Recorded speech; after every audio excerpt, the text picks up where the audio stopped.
You know, in the world of big ideas, some figures are just so massive they cast shadows over everything.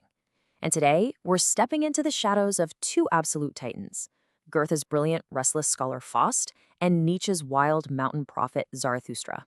In their story, well, it's more than just a literary face-off. It's really a question about where we've been as a species, and maybe, just maybe, where we're headed next. So let's just dive right in with this image because it's one of the most powerful in all of philosophy. Zarathustra is basically saying that being human is to be in transition. It's dangerous. We're not some finished product, we're a crossing, a journey over a massive, terrifying drop. And this idea of the rope, well, it's the key to our whole story today. All right, so to really understand this crazy journey across the rope, we have to meet the guy standing right at the beginning of it, the legendary scholar himself, Dr. Faust. I mean, just try to imagine this. This is a person who has learned literally everything there is to know.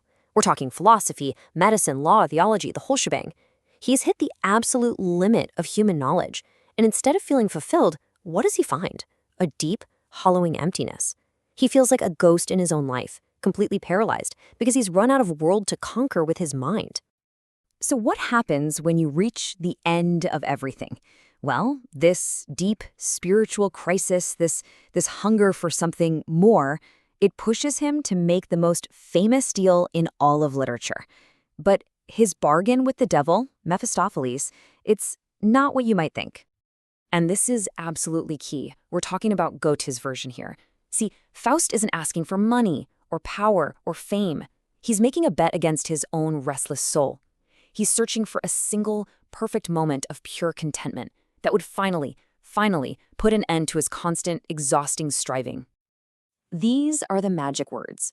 This is the phrase that would cost Faust everything. The second he finds something so beautiful, so perfect, that he wants to freeze time and just live in that moment forever, well, that's when Mephistopheles wins the bet.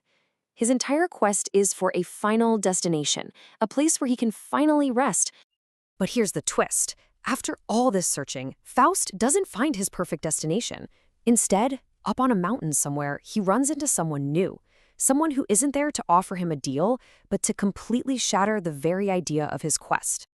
So in comes Zarathustra, and he's not a tempter like Mephistopheles. He's a challenger. He looks at Faust's whole deal, his reliance on some outside force to kickstart his life, and he just holds up a mirror and asks a question that changes the entire game.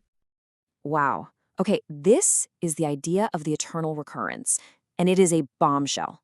Zarathustra is asking, what if the point isn't to find one good moment to stop time? What if the real goal is to live a life so fully, so authentically, that you would gladly relive every single second of it? The pain, the joy, the struggle, over and over and over again for all of eternity. That one question just completely demolishes Faust's old way of thinking. It introduces this radical new philosophy, one that doesn't look for an escape from the struggle, but finds its deepest meaning right there, in the heart of the striving itself. And who is the person that can say yes to that terrible question? It's the Ubermensch, or the Overman. Now, this isn't some kind of master race or superhero. It's a state of being. The Overman is the person who stops looking for permission or validation from the outside, from God, from society, even from a devil's bargain, and finds the strength to create their own meaning, their own values. So let's break that down. The whole perspective shifts. From this point of view, the devil isn't your master. He's just a tool your own will uses to test itself and grow stronger. The journey becomes the whole point, not the destination. You don't go out and find truth. You forge it like a blacksmith. And the ultimate prize isn't heaven or rest. It's having the strength to look at your entire life and shout, again. And there it is, the complete opposite of Faust's goal. He wanted to freeze a perfect moment. The Overman wants to take the whole messy, chaotic, beautiful movie of life and put it on an infinite loop. One wants to stop time, the other wants to affirm all of it forever. So let's really get into this. What we're looking at here are two fundamentally different blueprints for how to live a meaningful life. They are just worlds apart. Okay, this chart just lays it all out so clearly. Faust's ultimate goal?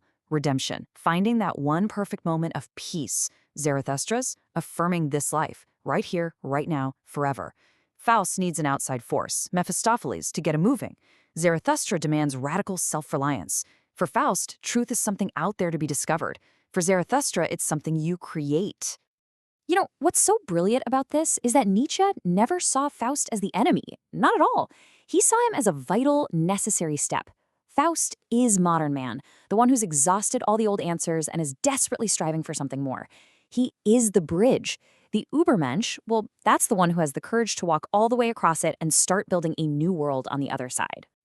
So it really builds like an evolution. You start as the scholar, just like Faust, feeling trapped by the limits of what everyone tells you is true. That dissatisfaction is the engine that pushes you onto the bridge, the act of striving itself. And the final step? You become the creator, the overman, who no longer needs a destination because you're building the world as you go. And that leaves us with Zarathustra's challenge, aimed right back at us.